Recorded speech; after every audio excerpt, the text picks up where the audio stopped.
Lightning like Steve McQueen. I'm in the fast lane when the light turns green. And I built tough, I ain't nothing but grit. Cause I made rugged blood, sweat, and spit. Yeah, like a horse I fly. Better push yourself in for a bumpy ride. I like to play hard, but I work harder. And I weather the storm cause I'm built stronger. What is up, ladies and gentlemen? We are back. We are live. It is the Freight Coach Morning Show, the top morning show in transportation, coming to you guys every single weekday, 8:30 a.m. Pacific, 10:30 Central, to break down some industry headlines. And most importantly, provide some actual insight into what we can do with all of this information. This is your first time tuning in. Welcome. This is the real side of freight, ladies and gentlemen. And I say that before every single show. And what I mean by that is I only speak to transportation professionals on this show, as well as my twice-a-week long-form podcast, because I want to talk to the right individuals who have done what you're looking to do or who are currently doing what you're trying to achieve, so you can take that, apply it, utilize it, and see a meaningful difference in your business and your life. Corey Buchan, happy Thirsty Thursday all over on YouTube. What is up, everybody out there today? It is Thursday. It's been a busy week, all things considered. You know, it's not the busiest freight week that we've had, but you know, a lot of behind the scenes stuff is going on right now, right? You know, from a business development standpoint, and you know, I'm in the process of interviewing people for a couple of roles right now. So this morning I got done interviewing somebody who I'm hoping to get all hired on here to help with my podcast, and you know, and help from a marketing standpoint and really growth standpoint, and helping me reach more and more people with this, you guys, because, you know, frankly, at the end of the day, my sole mission is just to help people with this, you know, inside of the transportation industry, and, you know, talk about the realities of building a business and everything that I'm going on. You know, there's a lot of people that I follow in business, and, you know, I love seeing their growth, but I thought, you know, it's a unique opportunity to document essentially day one, dollar one, and then, you know, speak about different multipliers that we reach along the years and stuff, and where we grow this into. Because, you know, at the end of the day, with the two things that I'm attacking here with this podcast and this media, I'm looking to build the largest entrepreneurship podcast for the blue collar industry out there with this. And, you know, inside of my brokerage, I'm looking to build the largest freight brokerage in North American history. Right. And it's, I think it's going to be pretty awesome to document it along the way and be able to see where everything started. And, you know, like right now we're looking to hire, you know, I'm looking to help somebody hire somebody to help me really grow this show from you know, a social media standpoint and everything else, because I just don't have the time to invest in, you know, doing the social media posts and the clips and, you know, and a lot of the back office stuff. And then on the brokerage side, we're in the process of interviewing sales reps right now, right? We're interviewing people to help us with, you know, from cold calling and business development standpoint. And, you know, so it's an exciting time, right? It's a scary time too, because at the end of the day, when you're bootstrapping your businesses and you're looking to hire people and grow your company, you know, you need cash for that. And, you know, it's an exciting time, but it's a stressful time. And, you know, that's just what I signed up for. And, you know, that's just kind of what's on my mind this morning, because we're literally laying the groundwork for the next steps in growth in my companies. And I'm really looking forward to it, you know, all things considered, because it's like I'm all offense at all times. I don't believe in, you know, playing defense and slowing down. It's worked out so far, and I'm going to continue to push that as we grow and scale out our businesses here. And yeah. Let me see. Sunny Sharma, good morning, Freight family over on LinkedIn. Tracy St. Clair, good morning to you. She's coming in over on YouTube. Diego Fonseca, good morning. Let's go, he says. He's over on LinkedIn. Zena, what is up? Good morning to you and everyone, she says. Yeah, you guys, so busy time for us right now. And I'm looking forward to it, right? Let me see here. Matt's is going on right now. I see that all over social media. And, you know, I don't, you know, it seems like everybody, a lot of the people that I know that are out there love going to Matt's. And I had every intention on going this year, but, you know, this is one of those years where my travel is really only strategic. It's got to be for business development purposes only, really. And if I'm going to go and speak at a conference, it's got to be in an area where I can go and develop business at that time. And, you know, because again, we're growing, we're at all cost we're going to make this happen. And I just need to be really strategic about my time and with the resources that we're investing in it. Because again, when you're bootstrapping stuff, you guys, every dollar that you spend can be money taken away from funding, somebody else's salary. And so I'm just looking at every dollar that goes out this year in that regard and seeing where is it best invested. Because, again, I'm trying not to take on any debt in this as well, right? Because that's, I haven't had to take on any debt so far, and I don't intend to. And, and that's just those are the decisions that I, go on and make about, where I'm going to travel and what I'm going to do with my resources to make this all happen. But yeah, I'll probably, I'll be at Matt's next year. I say that now until we're, in the process of building out an office somewhere else at this time next year. But yeah, let's get into some articles here, ladies and gentlemen. As always, the links to all the articles that I will be breaking down will be uploaded onto the Freight Coach YouTube channel, as well as a Coffee with the Freight Coach audio only replay, which is up on iTunes and Spotify almost immediately after the show. First article we are going to break down. I actually picked this one up this morning. If you guys aren't following Jason Miller, follow Jason Miller. He's on LinkedIn. He's with Michigan State. I really enjoy his content. And he had put out an article in the Supply Chain Management Review. And it said, the title of this one is A Hoarding Explanation for Inflation of Goods in the Post-Pandemic. The U.S. economic situation has stumped economists as inflation since the pandemic continues to defy simple explanations. In 2021, the Federal Reserve believed inflation was transitory and due primarily to supply chain glitches. Yet in March of 2022, the Fed would begin the most rapid pace of rate hikes in 40 years in an attempt to bring inflation under control. To the surprise of most economists and many executives, the Fed's strategy has worked as inflation has moved back toward the Fed's long-term target while the economy has avoided falling into a recession. And inflation levels have especially cooled in the goods sector, where inflation of producers and the final demand of consumers have averaged just less than 2% year over year since June of 2023. And then given interest rates increases primarily operate through demand reduction mechanisms, this implies explanations suggesting that resolving supply chain snarls is the primary reason for cooling inflation cannot be correct, it says. And it goes on to say about, setting the stage out there. And as inflation of consumer goods kicked into gear in Q2 of 2021, it's important to remember that during this time, stay-at-home orders meant more folks shopped online. Concurrently, we saw an increase, and I am kind of skipping around a little bit in this, just a heads up, in case anybody read that and they're like, wait a second. Concurrently, we also saw increased investment in residential structures, housing, everything else, building essentially, with inflation-adjusted investment as rising 14% in that time. And then additional demand came from the resurgence of hydraulic fracking, as well as the rising prices of farm products and increasing farmer profits and generating their investment in farm equipment. The February 2021 polar vortex severely affected chemical production. Flooding in Canada also affected lumber sales. And then the auto sector saw raw material shortages out there. And there's a bunch of different stuff, and I'm kind of just skipping around here. And then it goes on to talk about inflation dynamics across the supply chain in tiers. Jeez. And then it goes in how the Federal Reserve interest rates hiked stemmed the inflationary cycle. In the explanation we've devised, there are two alternatives for breaking this inflationary cycle. Resolve a shortage of materials. Doing this directly without affecting demand is very difficult because shortage beget shortages. And then, for example, a shortage of plastic resins leads to a shortage of various plastic products. So essentially what they're describing right there is the raw materials all the way up to the finished goods, every little piece along the supply chain. If there's any delays in that, obviously delays the finished products.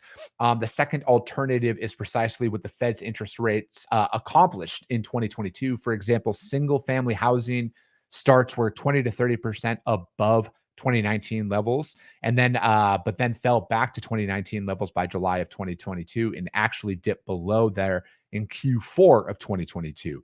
Reduced new housing meant less demand for goods, especially products like lumber and everything else. And then that brought prices down. And then as demand declined through 2022, shortage issues were able to resolve themselves as manufacturers were better able to work through backdrops, which resolved them.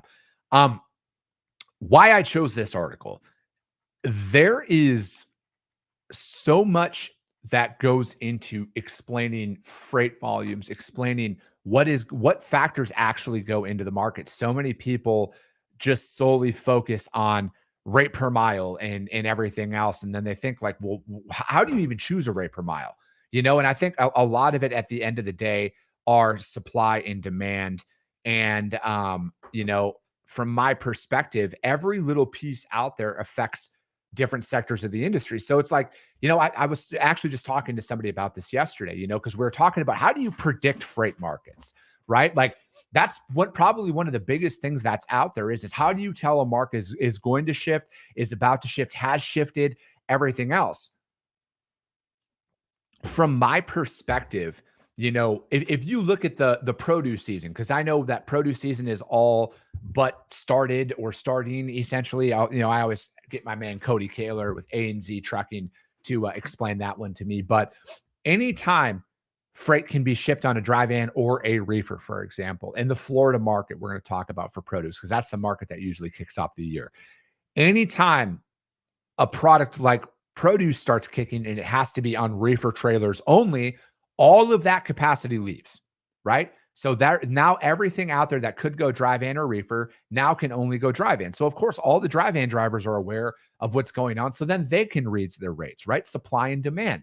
The supply of loads is up, and then obviously the demand out there for trucks raises exponentially at that time, and then the supply decreases. Excuse me. So it's like that will obviously drive rates up in those times, right? So it's like you're out there, and when you read some of these, in this article, I brought this up because they're talking about the plastics production, right? So if there's a delay down the supply chain, obviously it will cause a delay at the finished goods. So it's like those are those ripple effects that go in to what is going to happen in a freight market long term. Now, some of these are, there's a production issue and, in the Southeast Asia or whatever. And then that caused the delay. And then eventually it gets caught back up. But the seasonality of these things start to rear its ugly head. And I think from my perspective, when we're looking at these situations, and I think like right now in particular, again, I use that produce example, that is going to be a clear indicator on how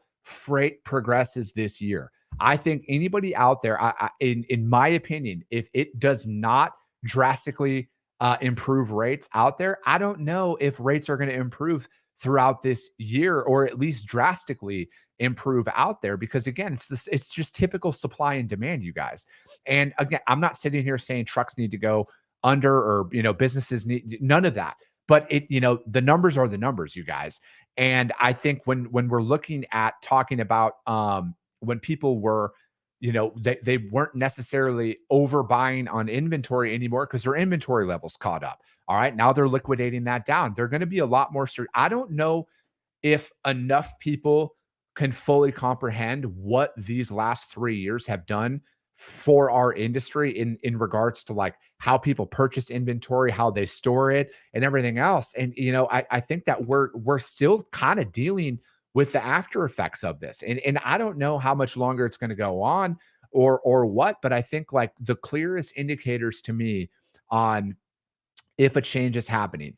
And from my opinion, from somebody who's actually out there booking freight every single day and quoting loads every single day, my gut right now at this moment, all this information aside, is that the market has already shifted. All right. It's begun to shift. And now some of you out there will be like, whoa, wait a second, my rate hasn't improved yet. But for me, the biggest indicator that things are changing is the negotiation from carriers. Because if you've been moving, and I've used this example before on the show, but I'm going to say it again. If you've been moving a load for $1,000 and carriers are just used to just taking it, right? Very little pushback. That breeds a lot of the freight broker behavior out there that you see right now, because all these brokers think that they're fucking the second coming at this point because they can post a load on a load board and get a truck for the same price and then just reuse a new carrier. The negotiations are going to start, right? Where they're, drivers going to be like, hey, I need $1,200 on this load. And then their brokers can say, no, it's got to go for $1,000. Then the carrier will take it. Well, eventually that pushback will hit, right? Eventually that inflection point will hit, and then brokers are going to have to start paying more money on this freight. Or in typical freight broker fashion, they'll just tell the customer that the driver blew a tire 5 seconds outside of the shipper, and they got to pick it up tomorrow and everything else. I have seen that in the freight that I'm moving right now. I have seen a lot higher rates on some of the lanes that I'm moving, at least being requested, as opposed to how it had been of people just kind of taking the freight at it. So I truly think that the market has started to shift out there. Now it's not drastic, it's not everywhere, but I think to kind of talk about what this is about, the cost of goods and everything and what people paid to resupply their inventories and everything else. It's truly changed the game. But I think that this is a really good article from the Supply Chain Management Review. Jason Miller wrote this and talking about the cost of inflation on goods and everything else over these last couple of years. And it kind of sets a clear idea on where we are right now and where things are possibly going to head. Because as inventory levels continue to drop, I don't know if customers are going to, or people are going, because again, it's the cost of raw materials, right? Are they just going to buy smaller quantities right now because the costs are up due to inflation? Or are they going to continue to buy at higher levels and everything? So I think that there's still a lot of factors that are out there that are going to come into play. Again, the industry I play in is in the open deck world. I don't know a firsthand experience in drive-in and reefer in this current market, but you know what? Maybe I'll bring some of my friends on and they can break it down from their perspective. So that one is scmr.com, Supply Chain Management Review. It's always a good way to look at from a different angle about the decisions that shippers and suppliers and everybody is making right now out there in the market to see our freight volumes where they are actually going to end at out there. But I think for anybody who maybe doesn't have the resources to buy technology that kind of tells you about a lot of this stuff, I truly think the clearest indicator out there is the negotiation at the desk level with your carrier team on how much people are pushing back on prices. Are they begrudgingly taking the rates? And then, or are they slowly starting to raise? Because and I've said this before, and I'm going to say this again, there is not going to be a drastic increase in rates in the freight market. It will be a gradual buildup. All right. You're going to start to see tender rejections slowly start to rise. And there's going to be a gradual buildup on prices, and it's going to reach that inflection point at some point. So let's get on to the next one here. Flo, good morning to you. Erica Hamilton, good morning to you as well. Thank you for tuning in as always. She works with Cody. Excuse me. Erica, tell Cody he's got to come on the show soon. We got to talk produce. I'm just kidding. I'll reach out to him. Next article is from fleetowner.com. It's talking about AI, bad data, and the AI dilemma out here. Garbage in, garbage out. This article is from fleetowner.com, by the way. It's not exactly. Oh, here we go. There, my dog, Cody. I got to get you on the show next week if you can, bro. I'll text you after this. I want to talk produce. Okay. I want to talk produce. Thank you, Erica. And then let me see here. It's not exactly what Zeno's dichotomy paradox, but there's a quandary. If you want artificial intelligence to improve processes, to reduce human mistakes while also speeding things up, but if all you do is train the AI system in your current messy data, how do we get it started? Can you trust AI? Transportation data sucks, says John Sutton, Director of Corporate Strategy for Sunset Transportation. In banking and healthcare, their data is very structured because it's very regulated. In other large industries like retail, their data is very vertical, but at the same time, very narrow. Whereas in transportation, our data is very wide, very ugly, and very polluted. Just a caveat, I am having John on the show next week. John's a friend of mine. I saw this article and I literally reached out to him right away. I'm like, oh, so freight data sucks, huh? And so I'm going to actually have him come on the show next week. But that this article caught my eye. Talking about it, the catch for a brokerage or a 3PL is that trying to coach their shippers and carrier partners to improve that data to make it more uniform and accurate for the benefit of the entire supply chain. We lose our core value, or excuse me, we'll lose our value proposition in those scenarios, Sutton said, because they'll work with someone that isn't placing the arbitrary restriction on them. And that's historically true. Dwight Bassett, president of the Boyd Company, said noted during this panel, from hype to haul, carriers and brokers, how AI will drive real value. I hate that you said that about our data because it's so much better than it used to be, but it's still not great, Bassett said.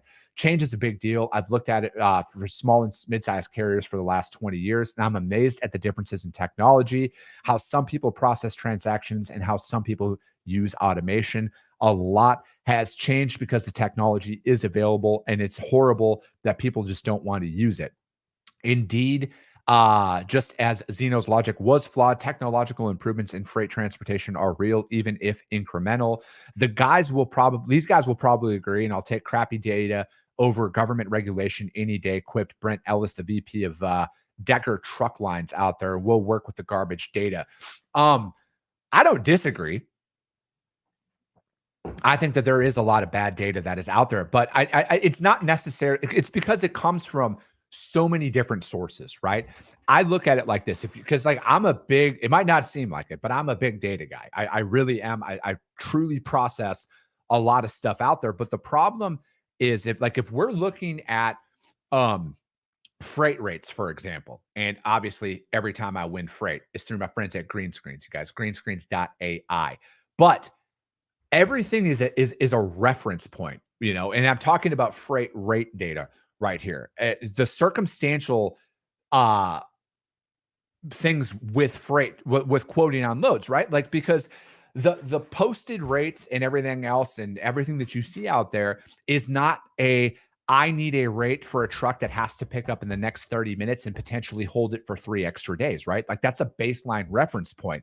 So I think, from my perspective, really getting out there, training your team the circumstantial scenarios that they're going to be faced with in quoting out loads. And then again, not every 300 miles can be priced the same. There's a lot of different factors that come in there. So it's like, is all the data bad? No, it's not all bad, but you need to be able to coach your team on how to properly implement that data into their desk level job, right? And again, you don't need to work in transportation to be able to do this effectively, but I feel like that, from a technology standpoint, all right, from a technology standpoint, if you're going to go out there and sell technology for an industry, the most effective sales reps are now selling the technology to a job that they used to do. Okay. And that talks about getting started. AI applications in freight transportation run the gamut: driver coaching, route and fuel optimization, and weather forecasting, to name a few. But to automate pricing and bidding to improve yield is an obvious area for fleets to implement, because non-asset players are already setting the market. Automated quoting is something that we're very excited about, says Sutton. That enables us to take the unstructured data out of an attachment or an email and put it into a pre-structured format for someone to leverage to be able to validate that information out there. Ultimately, the focus remains for that AI co-pilot is to make your job as easy as possible. That way, you're always free to pick up the phone for a client. That's our real bread and butter right now, just making sure that we're picking up the phone. A lot of our large competitors are hemorrhaging clients because they won't do that anymore. I agree 100% with that statement, right? I believe in automating everything but the customer and carrier experience. I never want a driver partner of mine to call my company and get a fucking automated message. I want a human being to pick that up all the time for them, because you know what? At the end of the day, they need that. Customer, same thing. They should never call in and get an automated anything. It should be a human being answering that phone at all times. Again, when it comes to like automated rating and everything out there that he's talking about, I think, yes, if you're going in to do an RFP that is, again, hey, this is the exact same load from Charlotte to Chicago, 24/7, 365 days out of the year. It's the same weight, same pickup time, same delivery time, everything. Yes, you know what? You could probably automate some of that quoting. But if you're in a real life situation of your customer hitting you up last minute to pick up a load that is not the most appealing, out there, use your rate data as a reference point. But again, pick up that phone and start calling actual trucking companies at that time, because you could have all of the information that you want out there from a pricing standpoint. But is that actually going to get the job done for the carrier that is going to actually go in and pick up that load? I would argue no. Okay. I love rating software. I use rating software all the time in my business. I use all of that stuff, but that will never beat the trucking company who will actually haul the load from Phoenix to Albuquerque, New Mexico, that has to pick up within an hour and then hold it for 3 days. All right. That will never, ever be able to predict that. Now, I can't say never, ever, because, maybe in a futuristic time, but like as of right now, when it comes down to, some of the pricing factors that are out there, I will always take talking to that trucking company and talking to my core carrier over anything, especially when the circumstances are not ideal, right? Like it's not a, hey, this is a future, like I had mentioned, the Charlotte to Chicago stuff out there. And then it finalizes and wraps up this article saying brokerage is always a little faster to adopt technology than the asset side for whatever reason, but it's a defensive move at this point. You have to get ahead of the eight ball because the broker has already taken the market over. They're going to be able to control rates and dictate what they can do on the asset side. And we've got to move the ball a little bit more. This is a great article from Fleet Owner, and I am going to be bringing my man John Sutton on the show to break this down a little bit. You guys, and again, I truly think, yes, technology is great if you can afford it, right? And there are certain things that, again, TMS, if you're going to look to start, get your TMS. And I'll talk about this a little bit more on my Q&A show tomorrow, because I got some questions about technology again, and I'll address it again on tomorrow's show. But that's where it is, you guys. Technology is great if you can afford it, but the circumstances behind that shipment and what it requires, it's still tough to find an accurate rate for something that is, hey, I need a truck in here within an hour and they got to hold it for like 3 days. And it's not the most ideal situation. So, Robert, sorry, man, I didn't see your comment come through. He says, if you're finding logistics hard, cold calling, doing your taxes, start having 1 to 2 minute cold shower every. It's funny, Robert. I'm actually starting phase 1 on Monday of the Live Hard program, and that's the second installment of it. I already did 75 hard. I didn't jump into phase 1 right away because I'm actually heading out of town this weekend for a family event. I'm not going to get into it, but I need to be present for this family event, and I don't want to have to leave and go do workouts at it while that's going on. So that's why I'm waiting till Monday to start it. And there's a 5-minute cold shower every single day involved in that. And I'm looking forward to that next part of this, the Live Hard program. But that'll be it for today, you guys. As always, if you guys got value, subscribe to the show, you guys. Share it out there to your network. This is how we grow, but this is how we can help more people and reach them, is because if you saw value, your network's going to see value as well. Friday is the Q&A show. So if you have any sales or operations related questions for the transportation industry, DM them over to me, and I will answer them live on the show. I appreciate you guys. I love you guys, and we'll be talking to you soon.